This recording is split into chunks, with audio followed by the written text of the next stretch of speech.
वैश्विक मंच पर अपनी अलग पहचान बना चुका है और इस बार चर्चा में होगा भारत का एक्जिम पावर, एक ऐसा कदम जिसने चीन को सकते में डाल दिया और रूस को सोचने पर मजबूर कर दिया। एक्जिम यानी कि एक्सपोर्ट इंपोर्ट पॉलिसी।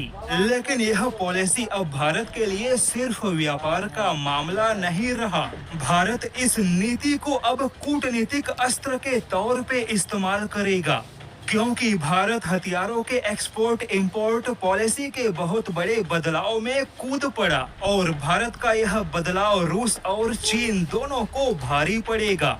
जिस तरह से भारत ने घरेलू इंडस्ट्रीज को बढ़ावा दिया, ठीक उसी प्रकार से पीएम मोदी ने स्वदेशी हथियारों के निर्यात को बढ़ावा देने का बहुत बड़ा ऐलान किया।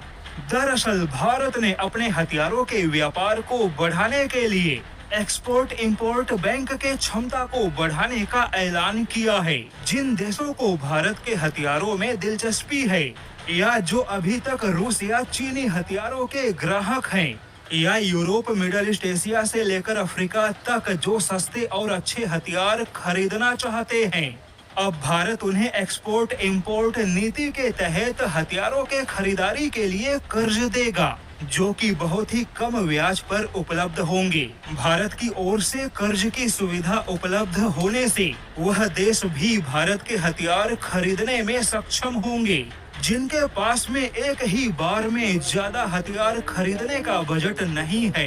बता दें कि भारत के ऐसे ऐलान से सबसे ज्यादा झटका चीन को लगेगा, क्योंकि चीन ने 25 से ज्यादा देशों को इसी प्रकार का कर्ज देकर अपने घटिया हथियार बेचे। लेकिन चीन का कर्ज लेकर चीन के हथियार खरीदने वाले देश अब खुद को ठगा महसूस करते हैं, क्योंकि ऐसे देशों पर चीन का कर्ज तो चढ़ गया और उन्हें हथियार भी घटिया मिले।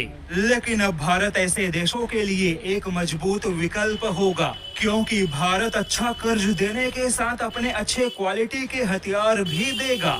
अब यहाँ पर आपको एक और चौंकाने वाली खबर बता दे कि भारत ने पिछले साल 2024 में 14.8 अरब डॉलर के हथियारों का उत्पादन किया, जिसमें से भारत ने 2.7 अरब डॉलर के हथियारों का निर्यात किया और बाकी के हथियार भारत की तीनों सेनाओं ने खरीदे।